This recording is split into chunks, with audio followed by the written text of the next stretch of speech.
90 రోజుల కోర్సు పూర్తి చేస్తే చాలు 100% ప్లేస్మెంట్ సపోర్ట్ తో సాఫ్ట్వేర్ జాబ్ మీ సొంతం. వెంటనే కోడ్ జ్ఞాన్ డెస్టినేషన్ ని సంప్రదించండి.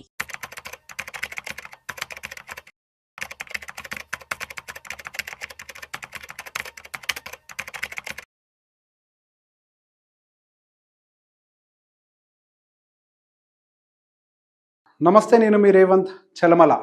So the most common question, sir మా ఇంటి ఈఎంఐ త్వరగా తీర్చేయాలి, సో త్వరగా తీర్చేయడానికి ఏదైనా మార్గం ఉందా?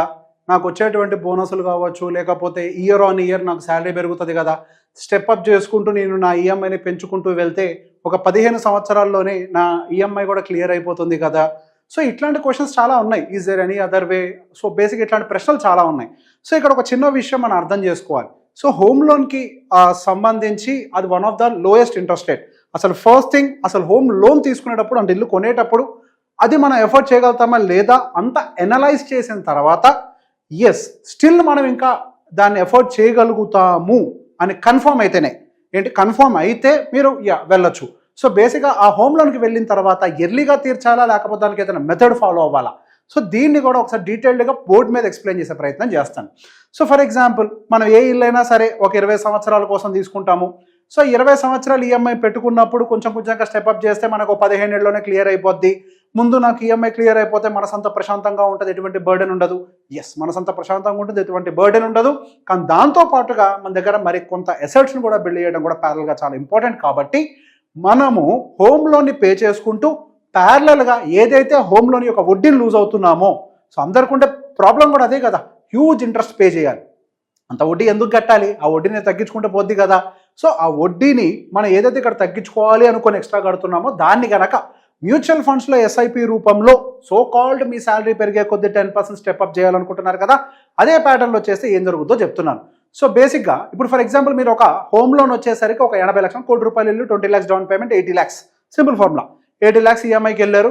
సో మనం 20 years టెన్యూర్లో పెట్టుకున్నాం. దానికి గాను ఈఎంఐ మనకి ₹73,000 వచ్చింది. దీనికి సింపుల్, ఈ ₹73,000లో కేవలం 10% అంటే ₹7,300 మాత్రమే మీరు ఫస్ట్ ఇయర్ నుంచి మీ ఎస్ఐపిని స్టార్ట్ చేయొచ్చు.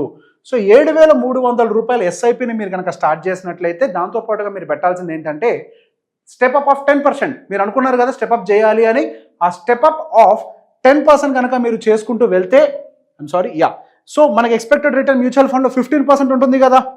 ద సేమ్ వే 20 సంవత్సరాల వరకు అంటే మన లోన్ ఎప్పటి వరకు కడతామో అంతవరకు. So the simple thumb rule, again I will repeat, మనం కట్టేటువంటి ఈఎంఐలో ₹73,000 ఈఎంఐలో 10% అంటే ₹7,300ని స్టెప్అప్ 10% తోటి కనుక పెట్టుకున్నట్లయితే మనకి ఫైనల్ పీరియడ్ ఎండ్ వాల్యూ దాదాపుగా ₹2 కోట్ల ఎక్సెస్ ఉంటుంది. సో దానికి గాను మన టోటల్ ఎస్టిమేటెడ్ రిటర్న్స్ ₹1,53,00,000గా చూపిస్తుంది. సో ఇక్కడ మనం ఏం చేస్తున్నాం? ఎస్, ఇక్కడ వడ్డీ కడుతున్నాం. టోటల్ ఇంట్రెస్ట్ ఎంత పే చేస్తున్నాము? ₹80 లక్షల లోన్కి ₹95 లక్షల ఏమో ఇంట్రెస్ట్ని పే చేస్తున్నాం.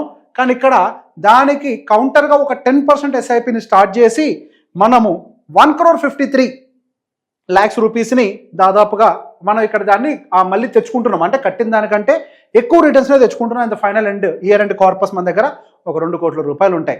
సో ఇల్లు ఒకటి 20 సంవత్సరాలకి మనకి ఈఎంఐ పూర్తయితే సరిపోతుందా? లేదు, దానికి కూడా కొన్ని అవసరాలు ఉంటాయి. అవసరాలకి మీరు ఆ తర్వాత లైఫ్ లాంగ్ అవసరాలకి కార్పస్ని యూజ్ చేయడానికి పనికి వస్తుంది. సో అగైన్ ఇక్కడ 10% అన్నదాన్ని ఒక 50 lakhs కూడా ఎక్స్ప్లెయిన్ చేసే ప్రయత్నం చేస్తాను.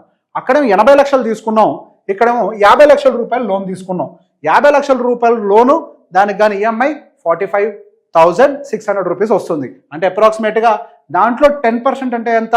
₹4,600.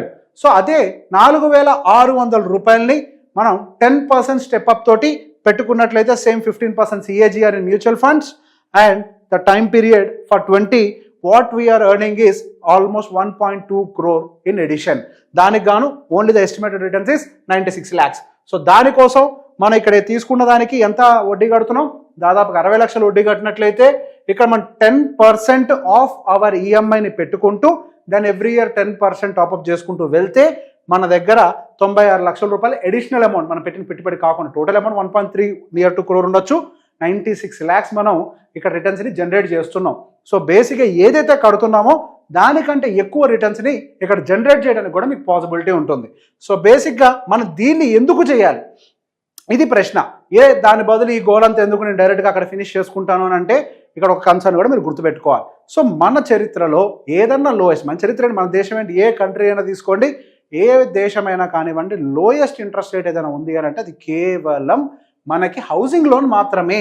హౌసింగ్ లోన్ అనేది ఒకసారి ఇచ్చిన తర్వాత ఆ 9% ఎంతో ఇస్తున్నారు. సరే ఇప్పుడు పెరిగింది, ఇంతకుముందు అంటే 6.5-7% ఉండేది. సార్ పెరిగినప్పటికీ 9% వాళ్ళు మాత్రం కలెక్ట్ చేస్తున్నారు. సో మనకి యావరేజ్ మ్యూచువల్ ఫండ్ ఇండస్ట్రీ యొక్క రిటర్న్స్ ఒక 15% మనం సంపాదించుకున్నాం అని అనుకున్న ఏ mid cap, small cap, multi cap ఏదో పెట్టుకుంటూ పోయి మనం ఒక 15% రిటర్న్ జనరేట్ చేసుకున్న మంచి కార్పస్ని జనరేట్ చేయగలుగుతాం. వై? ఇక్కడ కట్టేదేమో 9%, ఆ ఎక్సెస్ అమౌంట్ తీసుకొచ్చి కనుక మనం ఇక్కడ పెడితే దాని మీద 15% వడ్డీని మనం తీసుకోగలుగుతాం. కడితే 9 తగ్గుద్ది, అట్లా కాకుండా పెట్టుబడి పెడితే 15% పెరుగుద్ది. సో 9% కంటే ఇక్కడ మీకు 15% అన్నదానికి వెయిట్ ఎక్కువగా ఉంటుంది, రిటర్న్స్ అనేవి యాడ్ అవుతూ ఉంటాయి. కాబట్టి కాంపౌండింగ్లో మీకు ఇది ఇంకా ఎక్కువ అడ్వాంటేజ్ ఇవ్వడానికి అవకాశాలు ఉన్నాయి. సో ఎప్పుడైనా మీరు హౌస్ లోన్ అంటూ తీసుకున్నారు అని అంటే never try to drop. And దాంతోపాటుగా హవెవర్ యాజ్ ఆఫ్ నౌ అయితే మనకి ట్యాక్స్ అడ్వాంటేజెస్ కూడా ఉన్నాయి.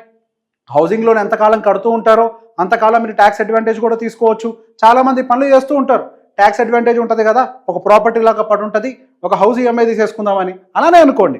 సో దాన్ని ఎందుకు ఎర్లీగా క్లియర్ చేయాలి? Let it go. ఒకవేళ నాకు ఏదైనా జరిగితే క్లియర్ చేయలేం కదా, ఈ ప్రశ్న కూడా వస్తుంది.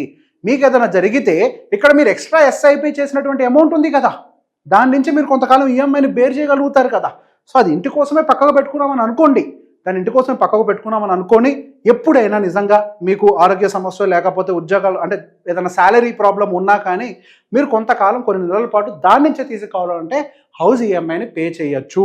మీకంటూ నిజంగానే ప్రాబ్లం వచ్చింది అని అంటే నార్మల్గా ఉన్నా పే చేయలేరు, దాని బదులు ఎక్సెస్ పే చేసే బదులు అట్లీస్ట్ ఇక్కడ సేవింగ్స్ అనే పక్కకు పెట్టుంటే you will have a corpus. So ఎప్పుడైతే మన చేతిలో ఒక కార్పస్ అంటూ ఉంటుందో మనకు ఆయుష్ ఆటోమేటిక్గా పెరుగుతుంది. ఇక్కడ బేసిక్గా మనిషికి అదేంటి అమృతం అంటారు చూసారా, everyone knows having a lot of financial corpus, అదే అమృతం.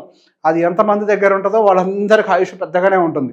సో బేసిక్గా ఇక్కడ ఫైనాన్షియల్ కార్పస్, హవెవర్ ఒక ఫిజికల్ అసెట్ని బిల్డ్ చేసాం, దాంతోపాటుగా ప్యారలల్గా ఫైనాన్షియల్ అసెట్ని కూడా బిల్డ్ చేయగలిగితే మన దగ్గర డబ్బులు ఉంటాయి, ఆస్తి ఉంటుంది. రెండు ప్యారలల్గా మెయింటైన్ చేయగలిగితే మనం ఫ్యూచర్లో సెక్యూర్గా ఉండడానికి మంచి అవకాశాలు ఉంటాయి. ఈ వీడియో ఎవరెవరైతే డైరెక్ట్గా లోన్ క్లియర్ చేయాలనుకుంటున్నారో వాళ్ళందరికీ షేర్ చేయండి. Thank you very much.